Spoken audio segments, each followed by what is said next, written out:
अस्सलाम वालेकुम। सियासी सूरत हाल देखें तो पाकिस्तान का मफाद इसके अंदर है कि एक ऐसी मुफाहमत, एक ऐसी मुसालियत हो जाए जिसमें कभी एक हुकूमत में होता है, दूसरे को जेल में डालता है, फिर दूसरे की बारी आती है तो पहले को जेल में डाल देता है। ये सिलसिला 90 की दहाई में जारी रहा। नवाज शरीफ की हुकूमत होती थी तो मोहतरमा जेल में, अल्लाह पाक उनकी मग़फ़िरत फरमाए, और मोहतरमा की हुकूमत होती थी तो शरीफ फैमिली के ख़िलाफ़ मुकदमात और लंबी फहरिस्त। जरदारी साहब ने खुद कोई 11 साल जेल काटी है। फिर इमरान खान इनकी हुकूमत आई तो इमरान खान ने कहा कि ये तो पीपल्स पार्टी और नून लीग वाले तो बारी बारी जेलों में डालते थे, मैं इन दोनों को जेलों में डालता हूँ। तो एक वक्त में नवाज शरीफ भी जेल में, शहबाज भी जेल में, मरीम नवाज़ भी जेल में, आसिफ जरदारी भी जेल में, उनकी बहन फरियाल तालपुर भी, और सो मैनी अदर, शायद खान नवासी साहब, लंबी फहरिस्त ना ख़त्म होने वाली फहरिस्त है। उसके बाद हुकूमत गिरती है और इमरान खान की पूरी पार्टी के साथ जो कुछ हो रहा है वो सारे मुकदमात दुरुस्त नहीं है, सियासी नोयत के मुकदमात हैं और वो सारे जेलें काट रहे हैं। और जब तक इस सारे तनाज़ात का कोई सियासी तस्फिया ना हो जाए, कोई ऐसी मुफाहमत, कोई ऐसी मुसालियत ना हो जाए जिसमें एक दूसरे के लिए हम बर्दाश्त ना पैदा कर लें, तो तब तक पाकिस्तान को कहें कि मुस्तहकम बुनियादों पर आगे बढ़ना शुरू हो जाएगा, तरक्की कर लेगा, तो ये बात करीने क्यास है ही नहीं है। इसका तसव्वुर ही नहीं कर सकते। पहले पॉलिटिकल स्टेबिलिटी होती है, जो पाकिस्तान के ऊपर जितनी इंटरनेशनल रेटिंग एजेंसीज काम करती हैं, पहले वो पॉलिटिकल स्टेबिलिटी को फैक्टर इन करती हैं, उसके बाद इकनॉमिक स्टेबिलिटी का जिक्र आता है। अगर हम सऊदी अरब से $8 अरब, कोई इससे चाइना से $5 अरब डाल के रिजर्व बता के अभी अगर सांस लेना है तो इस तरीके से तो हम सांस लेते रहेंगे। 25-30 साल से ऐसे ही ले रहे हैं, आइंदा 25-30 साल भी लेते रहेंगे, लेकिन ये घिसटते घिसटते ही सफ़र चलेगा। अगर हम चाहते हैं कि तवाना तरीके से सर उठा के आगे बढ़ें, जैसे आजकल इंटरनेशनल एग्रीमेंट्स हुए हैं, मात का हक़ में अल्लाह ने पाकिस्तान को इज़्ज़त दी है, तो सीखते हुए कुछ अपने हमें काम भी दुरुस्त करने चाहिए। और पहला काम दुरुस्त करने का यही है कि पॉलिटिकल टेम्परेचर्स को नीचे लाएँ, इलेक्टोरल प्रोसेस, उसकी ट्रांसपेरेंसी को यकीनी बनाएं। वोट से जो बंदा मुंतखब होता है, जीतता है या हारता है, वो यकीनी हो कि वो लोगों के वोटों से जीता या हारा है। ये नहीं करेंगे ना तो हम सही तरीके से दुनिया में सर उठा के आगे नहीं चल सकते। एक दूसरे पे इल्ज़ाम तराशी, उंगलियां उठा के, कभी उल्टी सीधी गिनती, कभी कुछ कह के वक्त गुजारेंगे, लोगों के मसाइल को हम एड्रेस नहीं कर पाएंगे। और बड़ी तादाद में पढ़ी लिखी यूथ, जिसको अभी इंडिया के अंदर वो कॉकरोच थे तो हम बड़ा खुश होकर बताते थे कि कॉकरोच आए हैं और उन्होंने मोदी की नाक रगड़वा दी है, वही कॉकरोच पाकिस्तान में भी हैं जो मारे मारे फिरे हैं, जिनके पास इकनॉमिक अपॉर्चुनिटीज़ नहीं है। और वो हमारी लीडरशिप ने ये ज़िम्मेदारी उठानी है कि उनके लिए रोज़गार के मौके पैदा करें, लेकिन उनको फुर्सत मिलेगी आपसी लड़ाइयों से तो तब उसके ऊपर तवज्जो करेंगे। और किसी दिन कोई बड़ा नाखुशगवार वाक़या हो जाए, इसके लिए तैयार रहना चाहिए। और बहुत अफसोसनाक होगा कि पाकिस्तान की सूरत हाल अबतर हो जाए। हमें जानते बूझते इसके ऊपर अगर काम नहीं करते तो बहुत बड़ी ज़्यादती है। लीडरशिप के ऊपर भी सवालिया निशान है, पार्लिमान के ऊपर भी सवालिया निशान है। नाखुशगवार वाक़े में से ये एक वाक़या आज रावलपिंडी में हुआ। एक शख्स जिसका नाम है मोहम्मद हुसैन, PTI का वर्कर, खैबर से उसका ताल्लुक़ है, और वो फायरिंग का इंसिडेंट हुआ, सिक्योरिटी वाले उसमें ज़ख्मी हुए, जवाबी तौर पर फायर किया गया। अगर कोई किसी GHQ के गेट के बाहर या किसी और ऐसी इंपॉर्टेंट इंस्टॉलेशन के करीब ऐसी फायरिंग होगी तो जवाब में गोली ही आएगी। मैं ये नहीं कहूँगा कि जवाब में गोली नहीं आनी चाहिए, तो लेकिन क्या ये काम दुरुस्त है? मेरे लिए बहुत बड़ा सवालिया निशान है। बाज़ औक़ात इंसान अपने अंदर सोचता है, गौर करता है, तो पाकिस्तान के मुस्तकबिल के हवाले से जो सबसे बड़ी फ़िक्र आती है वो यही आती है कि हम पाकिस्तान आइंदा 10-15 साल में कैसा पाकिस्तान अपने बच्चों के लिए छोड़ के जाएंगे। तो इसके ऊपर हमें सबको मिलकर गौर ज़रूर करना चाहिए। जो आज हमारे साथ शुरका है, वज़ीर इत्तलात खैबर पख्तूनख्वा सेनेटर आबिद शेर अली साहब हैं, PMLN से सीनियर रहनुमा, शहला रज़ा साहब सीनियर रहनुमा पीपल्स पार्टी से, सबको प्रोग्राम में खुश आमदीद कहते हैं। शफ़ी जान, पहले तो मोहम्मद हुसैन से ही शुरू करते हैं। मोहम्मद हुसैन का क्या मामला? सबसे पहले नदीम साहब आपका शुक्रिया। जहाँ तक मोहम्मद हुसैन का ताल्लुक़ है तो ज़िला खैबर से उनका ताल्लुक़ था। ये अब्दुल गनी साहब हमारे MP हैं, उनके हलके से इनका ताल्लुक़ था। देखिए, तहरीक इंसाफ बहुत बड़ी एक सियासी पार्टी है, करोड़ों वोट हमें मिला है, लाखों लोग इसमें एज आ वर्कर भी काम करते हैं। वो भी हमारा एक वर्कर था, ना कोई ओहदेदार था, ना ही उनको कभी कोई जिम्मेदारी दी गई है। हाँ, जलसे जुलूस में शिरकत। अभी जो वाक़या हुआ है ये काबिल मज़म्मत है। देखिए, अगर इसमें कोई भी लॉ इन्फोर्समेंट एजेंसी का हमारा नौजवान शहीद हुआ है या ज़ख्मी हुआ है, वो काबिल मज़म्मत है। तहरीक इंसाफ किसी किस्म के इस वाक़यात के सपोर्ट में खड़ी नहीं होगी। मोहम्मद हुसैन वो जो आपके MP हैं गनी जी, उन्हीं का वर्कर है, उन्हीं के हल्के का था, उन्हीं का वर्कर। और आप वहाँ पे किसी से पूछ लें तो पिछले 9 महीनों से इनकी ज़हनी तवाज़ुन भी ठीक नहीं थी। ये आपके 26 नवंबर वाले मार्च में भी साथ था। अब ये तो मुझे नहीं पता, कुछ- लेकिन कुछ- हमारा कुछ वर्कर तस्वीरें ज़रूर था। सामने आई हैं, उस पे देखें, अब बात ये है कि जिस तरीके से एक वीडियो बनाई गई है, एक वफाकी वजीर एक पीटीवी का माइक लगा के एक कमरे में खड़े होकर तहकीकात से कबल इस चीज़ को तहरीक इंसाफ के साथ जोड़ रहा है। 27 सितंबर की लॉन्ग मार्च के साथ। किस गांव से ताल्लुक है इसका? गांव का नाम ज़हन में है? नहीं, गांव का तो मुझे नहीं पता, लेकिन उनके का हल्के कई है, गनी साहब के हल्के खुद कई जो सुहेल अफरीदी हैं ये खुद भी तो खैबर से ही है ना? जी, उनका हल्का दूसरा है, गनी साहब का हल्का दूसरा तो ये उन्हीं के नीचे वाले एमपीए की सीट होगी ना? नहीं, वो भी एमपी है ना। वो दूसरी सीट होगी। हाँ, सात वाली सीट है। देखिए, इसके साथ जोड़ना एक मैं कहता हूँ ये बहुत ही ज़्यादती है तहरीक इंसाफ के साथ, फिर लॉन्ग मार्च को इसके साथ जोड़ना। देखिए, तहकीकात कंप्लीट करें, सीसीटीवी फुटेज सामने लाएं। हम तो 9 मई में भी कहते थे कि आप सीसीटीवी फुटेज सामने लाएं, तमाम तर वाक़े की तहकीकात कंप्लीट करें, फिर ही इस पर कोई कमेंट करना चाहिए। अब आप तहकीकात अभी कंप्लीट नहीं हुए, अब आप सीसीटीवी फुटेज लेके आए कि क्या हुआ था, किस तरह ये वाक़या हुआ है। हम इस वाक़े के साथ खड़े नहीं हैं, ये वाक़या काबिल मुज़म्मत है, मुझे लेकिन तो, इसके साथ बी ऑनेस्ट बहुत परेशानी है पाकिस्तान के लिए कि हम पाकिस्तान के साथ नहीं। देखिए, इसके साथ फिर अब देखो परचम रखना, इसके साथ तहरीक इंसाफ का परचम रखना, ये तरीका तो नहीं है कि आप इसको तहरीक इंसाफ के साथ जोड़ रहे हैं।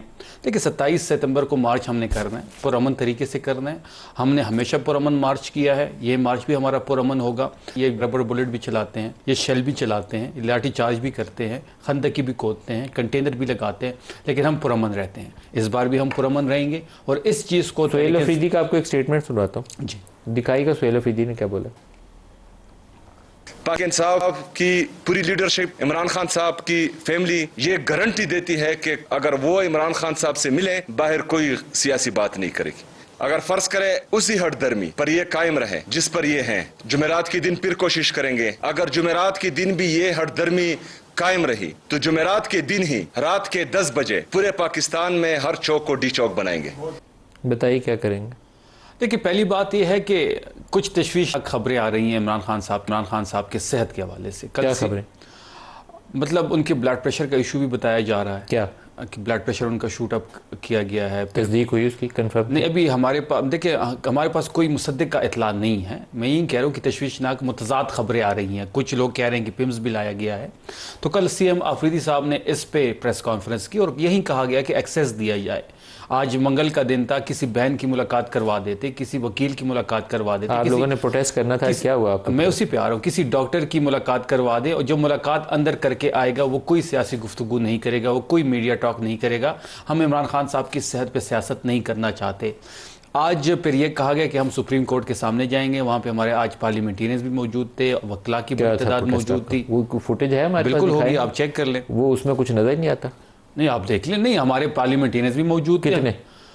मैं अपने MPs 60+ मौजूद थे हमारे। जरा फुटेज तो प्रोड्यूसर साहब मुझे तो बंदे ही नहीं नजर आए उस क्लिप के अंदर। नहीं, मैं आपको दे देता हूँ मेरे पास। मैं खुद गया था अफरीदी साहब के साथ, अफरीदी साहब खुद वहाँ पे मौजूद थे। मैं फुटेज आपको दे देता हूँ।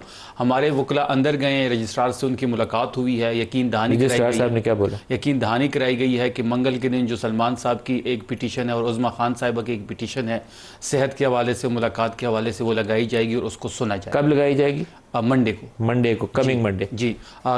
परसों जुमेरात है। हम जुमेरात को प्रोटेस्ट पहले करेंगे और पिटीशन फिर मंडे को लगेगी। नदीम साहब, हम जुमेरात को दोबारा उनकी मुलाकात का दिन है। हम दोबारा कोशिश करेंगे कि हमें एक्सेस दिया जाए, किसी भी एक बंदे को इमरान खान साहब से मुलाकात करवाई जाए। देखिए, क्वेश्चन ये होना आपका चाहिए था कि मुलाकात क्यों नहीं करवाई जा रही, क्यों एक्सेस आ रहा, क्यों जाती डॉक्टर को नहीं छोड़ा जा रहा। जुमेरात को क्या करेंगे? मैं अगर एक्सेस नहीं दिया जाता तो रात को पाकिस्तान के हर चौक पे लोग होंगे और हर चौक डी चौक के मनाजिर पेश करेगा। As a matter of principle Imran Khan का ये बुनियादी हक है कि उसकी फैमिली को, उसके वकला को उससे मिलने दिया जाए।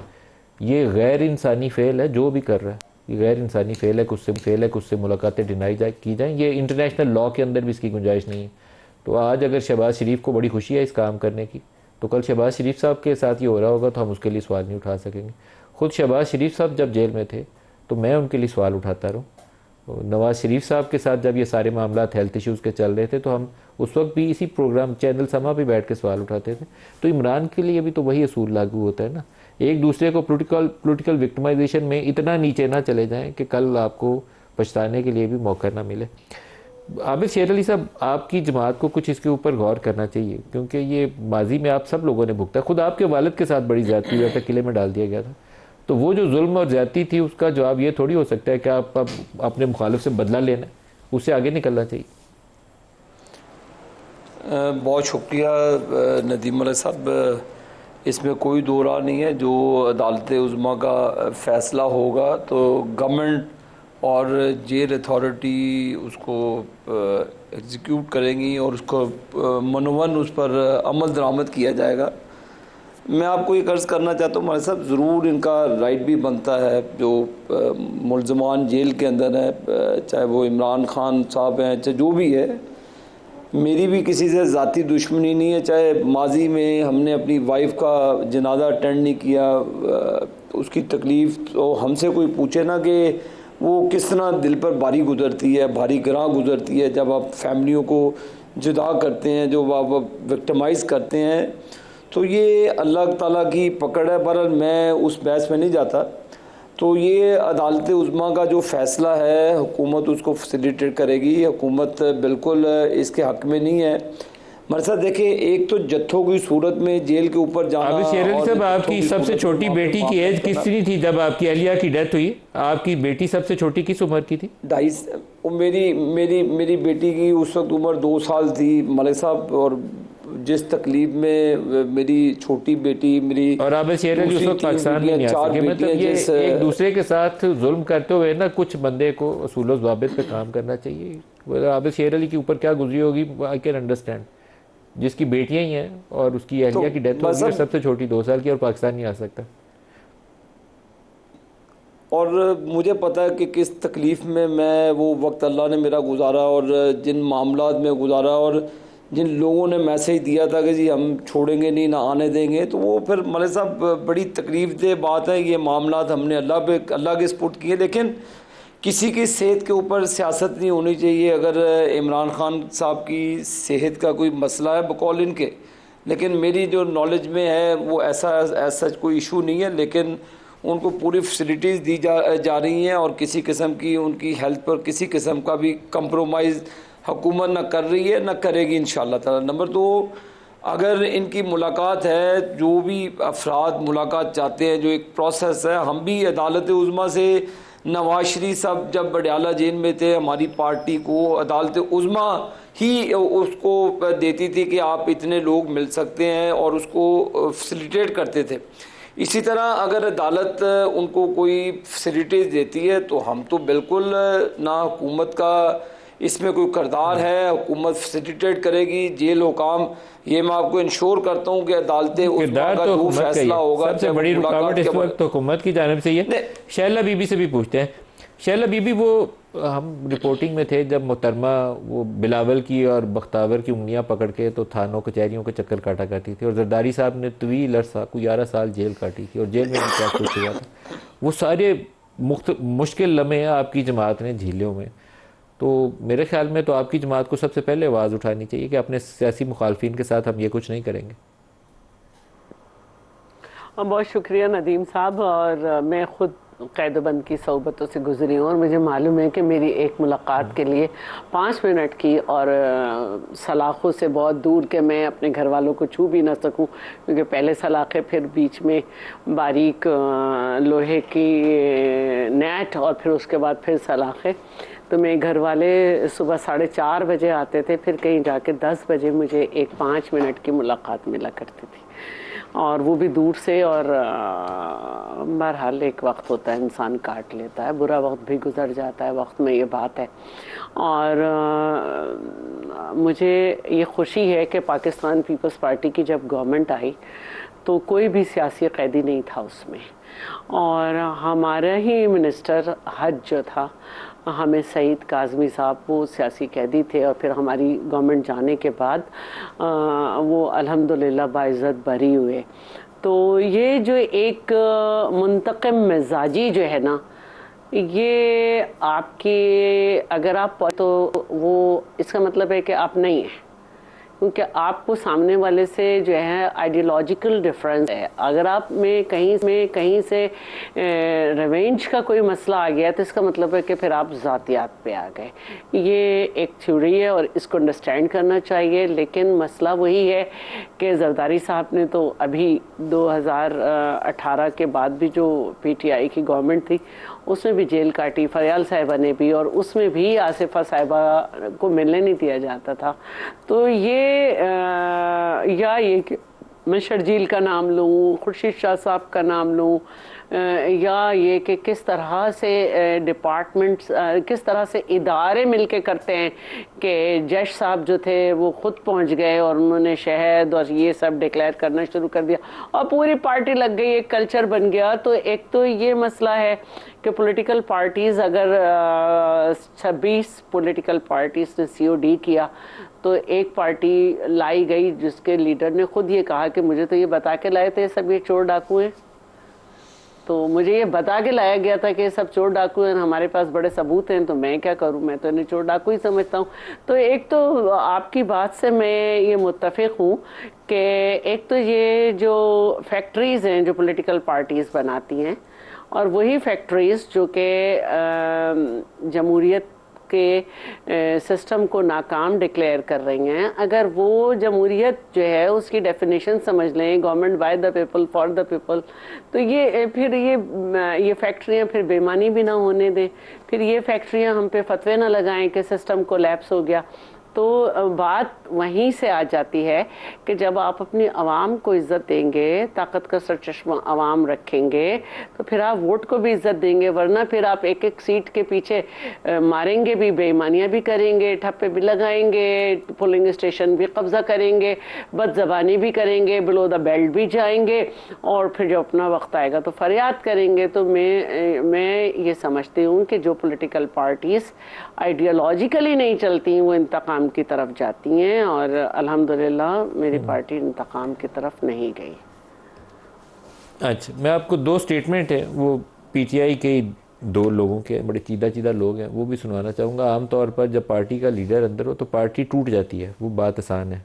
तितर भी जोर है, एस्टेब्लिशमेंट का दबाव भी बर्दाश्त नहीं करते, सब ने ये वक्त झीला, पीपल्स पार्टी ने भी झीला, नून लीग ने भी झीला, लेकिन आपस में जब चोरियों और डकैतियों और पैसे खानों के इल्ज़ामात पार्टी के अंदर से लोग एक दूसरे पे लगाना शुरू कर दें, प्रोटेस्ट की कॉल हो तो बताइए, आपने बताया लेट था, अभी पहुंच नहीं सकते, तो आज सुबह, आज शाम को नहीं आ सकते, आज शाम है कल सुबह नहीं आ सकते, आज सुप्रीम कोर्ट के बाहर नहीं आ सकते, कल अडियाला के बाहर नहीं आ सकते। इसका मतलब यह है कि सब ने हाथ खड़े कर दिए।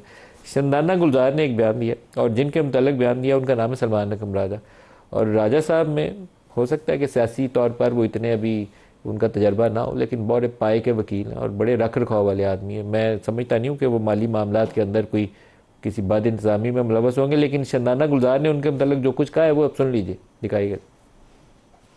जो कैदियों का पैसा अमेरिका से आया 50 करोड़, वो किसने खाया, फिर कौन उसका जवाब देगा? अगर मैंने बताया कि जो एलएमई ने 40 करोड़ दिया, वो पैसा कौन खा गया? हर बंदा अपना गिरेबान झांक के बात करे। राजा साहब इसके जवाब में कुछ कह भी नहीं, वो भी दिखा दें। ये मैंने पैसे कमाने के लिए इधर आना था, मैंने टिकट बेच के रोजी कमानी थी। वो गलीज लोग जिनको 4 आने कोई नहीं देता मुकदमा करने के, वो अगर तोहमत लगाए तो उनके मुंह पे थूक गिरेगी, मेरे मुंह पे नहीं गिरेगी। मेरे टैक्स रिटर्न आप देख लीजिए, आखिरी टैक्स रिटर्न मेरा 30 करोड़ रुपए का है, और मैं जानता हूं कौन किधर है। और ये सिर्फ एक बयान नहीं है, लंबी फहरिस्त है। मैं आज ही सिर्फ सोशल मीडिया की फीड देख रहा था तो कहीं मिसाल नजर आएगी, कहीं वो जुनैद अकबर नजर आएंगे, कहीं और नजर आएंगे, कोई एक बंदा दूसरे से हाथ मिलाता नजर नहीं आएगा। तो शफी जान, ये क्या है, ये करोड़ों खा गए करोड़ों पी गए। देखिए, पहली बात है कि सलमान अकरम राजा साहब जो है उसकी क्रेडिबिलिटी पे कोई सवाल नहीं है। वो जिस तरीके से मेहनत कर रहे हैं ये 50 करोड़ खाने का सवाल किस पे? मुझे तो नहीं पता है। तो शंदाना गुलजार बीबी जो है वो 50 करोड़ अमेरिका से आए और खा लिए किसी ने? देखिए, वो तो मुझे इस चीज़ का कोई इल्म नहीं है। 50 करोड़ आए थे, मुझे इस चीज़ का भी इल्म नहीं है। अली मीर ने 40 करोड़ दिए थे, मुझे इसका भी इल्म नहीं है। तो खाए किसने फिर? ये तो आपको शंदाना साहिबा बेहतर बता पाएगी, उन्होंने ये इल्ज़ाम लगाया है। मेरे पास इस चीज़ की कोई सबूत नहीं है। जहाँ तक सलमान अकरम राजा साहब की बात है, मैं हर जगह उसकी तारीफ़ करूँगा। वो जिस तरीके से काम कर रहे हैं, बहुत ही कम लोग तहरीक इंसाफ के अंदर इस वक्त उस पाए का काम कर रहे हैं। पंजाब में एक फसातियत है, अनडिक्लेयर मार्शल लॉ है, ये शख्स हर एहतजाज में वहाँ पे खड़ा होता है। हर बंदे तो मोबिलाइज कोई नहीं होते पंजाब से। नहीं होता है, नहीं होता, लेकिन अपनी मेहनत सलमान अकरम राजा साहब बेहतरीन तरीके से कर रहे होंगे। मैं उनकी जात पे तो कुछ नहीं कह रहा, लेकिन बंदा पंजाब से कोई नहीं मोबिलाइज होता आपका। वो एक अलग बहस है। पंजाब में इमरान की अच्छी खासी सपोर्ट बेस मौजूद है, लेकिन आपकी पार्टी बंदे मोबिलाइज नहीं कर देखिए, सकती। जहाँ तक पंजाब की बात है तो इस बार तो तमाम लोगों को ये बात पहुंचा दी गई है, तमाम अहदेदारों को, तमाम टिकट होल्डर्स को, MPs को, MNAs को, कि हर बंदे ने जो है ये जो वज़न है इमरान खान साहब के बयानी का ये उठाना होगा। क्या उठाएंगे? जुमेरात को आप सोचते हैं बंदे सड़कों पे आएंगे? कोई भी नहीं आएंगे। अब ये तो अब नहीं आएंगे तो फिर मॉनिटर किया जाएगा, पूछा जाएगा। मतलब मैं अभी 100% यकीन के साथ कहता हूँ बंदे नहीं आएंगे। देखें, आप देखें, एक अलग ये बहस ठीक है आपकी, चलो मैं एक सेकंड के लिए आपकी बात मान लेता हूँ, लेकिन आप ये भी तो बताएं कि वहां पे एक अनडिक्लेयर मार्शल लॉ है, वहां पे हमारा जो विलेज काउंसिल का वर्कर है उसके घर में भी पुलिस घुस के तोड़ फोड़ करती है, 4 लोग किसी चौक चौराहे पे जमा होते हैं तो FIR हो जाती है। सलमान साहब को कितनी बार गिरफ्तार करने की कोशिश की गई है, कितने हमारे लोग जो है पंजाब के जेलों में है, 64,000 FIRs हो चुकी हैं हमारे ऊपर, 22,000 लोग हमारे जेलों में जा चुके हैं, कुछ लोग बाहर आ चुके हैं, मिलिट्री कोर्ट्स में हमारे लोग हैं, मुख्तलिफ पाकिस्तान के मुख्तलिफ जेलों में हमारे कारकुन इस वक्त मौजूद हैं। इतनी सख्तियां तो किसी पार्टी ने भी नहीं देखी। TLP थी, एक प्रेस कॉन्फ्रेंस की मार थी।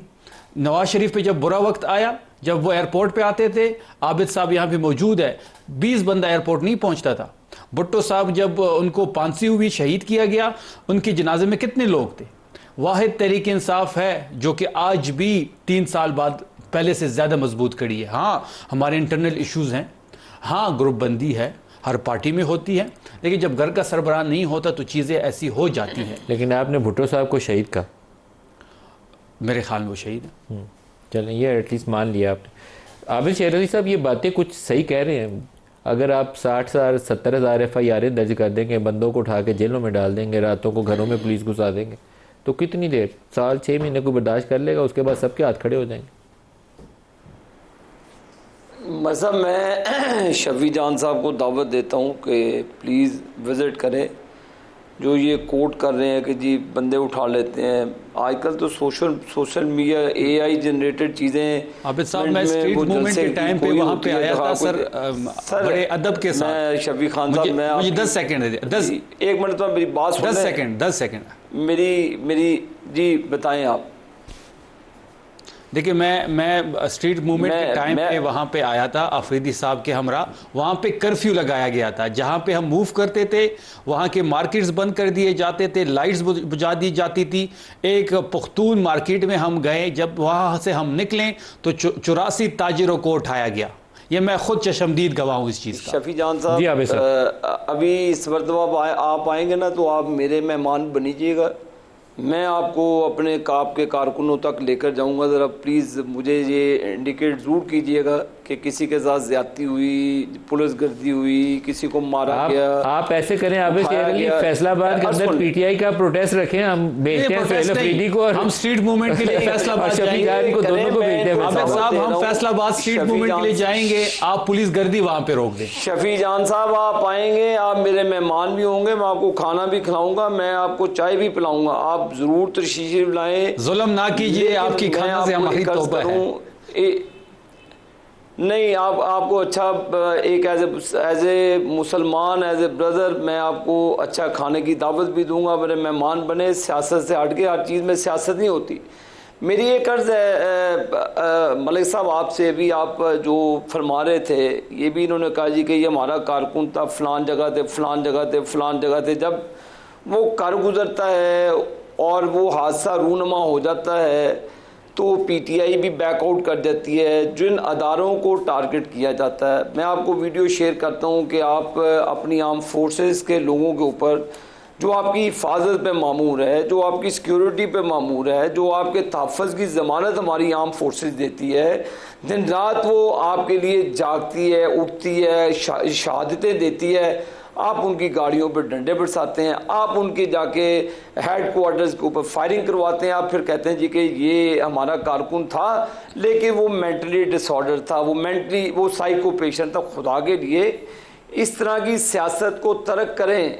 तशद्दुद की तरफ आप जाएंगे, इंतहा पसंदी की तरफ जाएंगे शफी जान साहब, फिर रियासती इदारे भी अपनी हरकत में आएंगे, कानून के अदारे भी अपनी हरकत में आएंगे। किसी को इंतशार फैलाने की इजाज़त नहीं दी जाएगी, किसी को अमन व अमा ख़राब करने की इजाज़त नहीं दी जाएगी, किसी को शहरियों का सुकून बर्बाद करने की इजाज़त नहीं दी जाएगी। हाँ, आप अपना मैनिफेस्टो करें, आप अपने, अभी आपने मेरी शैला बहन ने फरमाया कि जो ताकत का जो सरचश्मा है वो आवाम है। आप आवाम को सहूलतें दें, आप आवाम को बुनियादी सहूलतें केपी में दें।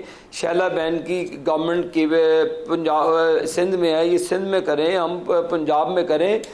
तो फेलियर तो फिर ही होता है ना, जब अपना पार्ट आप अदा नहीं करते तो आप एहतजाज, तशद्दुद और इंतशार की तरफ जाएंगे। तो फिर जाहिर है रियासती इदारे, हुकूमत, अगर आप मेरे शहर का अमन बर्बाद करेंगे, अगर आप मेरे सूबे का अमन आमा ख़राब करेंगे, अगर आप मेरे पाकिस्तान का अमन आमा ख़राब करेंगे, हम तो इसकी कभी भी इजाज़त नहीं देंगे आपको। प्रोटेस्ट होता है आवाम के साथ, ब्रेक ले लें हमारे साथ रहिए।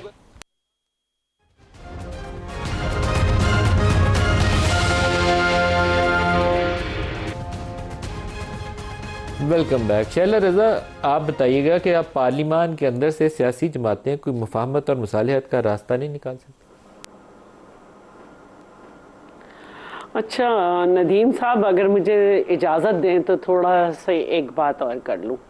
देखिए, भुट्टो साहब को जब जुडिशल मर्डर किया गया तो बीबी साहिबा वगैरह की मुलाकात करा दी थी, लेकिन आवाम को बीबीसी से पता चला था कि सुबह को उनको फांसी हो गई। आई वॉज इन स्कूल, ठीक है, मैं स्कूल गोइंग थी उस वक्त, मेरा मैट्रिक नहीं हुआ था, और उसके बाद लोगों को पता चला था। और जब उनका जनाजा वहाँ पहुँचा था ना, तो वहाँ पर पूरे इलाके को फौज ने कंट्रोल किया हुआ था और कोई निकल नहीं सकता था घर पे। लेकिन जब चेलुम हुआ उनका, तो ये तारीख गवाह है कि सामने फौज थी। और सबसे पहले, मैं अभी जिंदा हैं, मैं उनका नाम लेकर उन्हें खराज तहसीन पेश करती हूँ। मुनीरा शाकिर साहिबा, एक सामने लोग खड़े हुए थे और सामने फौज खड़ी थी, और वो सामने भी ललकारती हुई निकली और पूरे लोग जो थे वो कब्र पे पहुंच गए। तो ये जो है, ये पीपल्स पार्टी को क्रेडिट जाता है कि शहीद जुल्फ़िकार अली भुट्टो ने अयूब के खिलाफ पार्टी, अयूब के से बगावत करके पार्टी बनाई। बेगम नुसरत भुट्टो ने चैलेंज किया मार्शल्ला को, और फिर जब ज़िया का वक्त आया तो ये जो थी मज़ाहिमत, ये इतनी शदीद थी कि सामने फौज खड़ी रह गई और लोग भुट्टो साहब की कब्र तक पहुंच गए। और उसके बाद से आप देख ही रहे हैं कि हमारी एक जद्दोजहद है, मुशर्रफ की वर्दी भी हमने उतरवाई। तो बात जो है वो ये है, मुफाहमत के लिए क्या पार्लिमान के अंदर से रास्ता निकलता है? उसी पे आ रही हूँ। देखिए, मुफाहमत अगर पॉलिटिकल पार्टीज करना चाहें तो मैंने पहले भी आपसे कहा कि जो बनाई गई हैं उनको देर से सियासत समझ आती है और फिर थोड़े वक्त के लिए आती है, फिर वो दोबारा उन्हीं हथकंडों पे आ जाते हैं। तो जो ओरिजिनल पार्टी हैं उनके पास हमेशा मुफाहमत की बात इसलिए रहती है कि पाकिस्तान में जब भी डेमोक्रेसी को डिरेल किया गया है तो पॉलिटिकल पार्टीज़ को जो कि बनाई गई मुख्तलिफ औकात में उनके साथ मिल के किया गया। तो जो पहली दफ़ा टाइम थोड़ा रहता जा रहा है, मेडिसन थी। बस मैं आखिरी बात कर रही हूँ। पहली दफा जो पॉलिटिकल पार्टीज ने एमआरडी बनाई थी वो वही मेडिसन इख्तियार की थी जो एस्टेब्लिशमेंट ने हमारे खिलाफ की थी कि सारी पॉलिटिकल पार्टीज मिल गई थी। तो अब अगर कोई अपने आप को पॉलिटिकल पार्टी समझता है, कोई पार्टी अपने आप को पॉलिटिकल पार्टी समझती है, तो उसको जीत और हार के खोल से बाहर निकल के पॉलिटिकल पार्टी से बात कर रही होगी, वरना शफी जान के दिन बड़े। और सियासी मुफाहमत के लिए पीटीआई को भी आगे बढ़ना चाहिए, दूसरी सियासी जमातों से बात करनी चाहिए, इकट्ठे बैठना चाहिए। देखिए नदीम साहब, पिछले 2 साल से तो हमने कोई तहरीक नहीं चलाई। जब 26 नवंबर का वाकया हुआ उसके बाद से तो कोई ही तहरीक नहीं चला सकते नहीं थे। उसके बाद जो कुछ हो गया नहीं, अब सुने ना जी, चलाई तो नहीं गई ना, चला सकते हैं नहीं चला सकते एक अलग बहस है। 2 साल में तो सख्तियां मजीद सख्त होती गई। 9 महीने अफरीदी साहब को हो गए हैं, अफरीदी साहब ने भी कोई ऑफिशियल कॉल नहीं दी। हमने तो हर चीज़ ट्राई करके देख लिया, हमने तो मुज़ाकरात को भी टाइम दिया, गौर साहब चीज़ों को लेके बढ़े लेकिन डेडलॉक का शिकार हुए। अच्छा ज़ईद साहब के पास ये इख्तियार था लेकिन उनसे भी बात नहीं हो पाई। फिर हमने धरना भी दिया सुप्रीम कोर्ट के सामने कि हमारे केसेस सुने जाए, हाई कोर्ट के सामने दिया गया हमारे केसेस सुने जाए, अडियाला के सामने दिया धरना दिया, सेहत के हवाले से, मुलाकात के हवाले से, किसी एक जगह पे हमारी सुनवाई नहीं हुई। अगर हम एहतजाज की तरफ और सड़कों की तरफ आ गए हैं और हमने कॉल दे दी है तो हमारे पास कोई ऑप्शन नहीं बचा। देखिए प्रोटेस्ट क्यों किया जाता है? इसलिए किया जाता है कि कहीं सुनवाई नहीं होती तो आप एहतजाज करते हैं। अब उसकी हम तैयारी कर रहे हैं, इंशाल्लाह 27 सितंबर को आप देखेंगे। देखिए हमारे पास भी गलती की कोई गुंजाइश नहीं है, हमारे बंदे भी नहीं इकट्ठे कर पाएंगे। इंशाल्लाह हम 20 लाख लोगों के साथ निकलेंगे। बस ये ख्याल ही आपका, या 20,000 हो गए तो बड़ा 27 कमाल होगा। सितंबर में कोई 45 दिन रह गए हैं, ज्यादा तो नहीं रहे, 1.5 महीना रहता है। 45 दिनों में 45,000 भी इकट्ठा कर लेंगे तो बड़ा कमाल कल होगा। हम स्ट्रीट मूवमेंट का आगाज कर रहे हैं, हजारों लोग होंगे जिला खैबर में, आप देखेंगे। फिर हमने पंजाब, सिंध और खैबर बलूचिस्तान के का अंदर रुख करना इकट्ठा है। कर लें, फिर इस्लामाबाद नहीं आने की देखिए हम बात खैबर करें। पख्तूनख्वा से ही निकलेंगे ना, खैबर पख्तूनख्वा वहां से यहाँ आते आते 45,000 नहीं होंगे इंशाल्लाह 45 दिन है। देखिए हमने नौजवानों पे काम करना है और इस बार फोकस भी हमारे नौजवान है। हम ये sir engage politicians, political leadership, बाकी आप एहतजाज करें, उस ऐसी नहीं बातों देखिए को करना 5 चाहिए। अगस्त को जो हमने माहौल वहां पे देखा है, जो 4 गुना लोग जलसा गाह से बाहर थे और वहां पे एक गुस्सा है, मतलब एक जोश है, एक जुनून है नौजवानों की, तो वो जो हम देख रहे हैं तो हमें उम्मीद है कि हम 20 लाख से ज्यादा लोगों को निकालेंगे। आबिद शेर अली साहब, 20 लाख बंदा आ रहा है, इस्लामाबाद की आबादी डबल हो जाएगी, अल्लाह खैर रखे, तैयारी कर लें आप। मलिक साहब मेरा पॉइंट ये है कि इनकी ना कोई आइडियोलॉजी है, ना कोई एजेंडा है। इन्होंने केपीके के नौजवानों को दिया क्या है, मुझे बताएं। कोई अमन दिया, कोई उनको रोज़गार दी, कोई सैर व तफरीह की सहूलतें दी, कोई सड़कें बनाई, कोई वहाँ पर हॉस्पिटल्स बनाए, स्कूल्स, कॉलेजेस, यूनिवर्सिटीज़, कोई इंफ्रास्ट्रक्चर बेहतर किया। बस कभी इधर घूमते।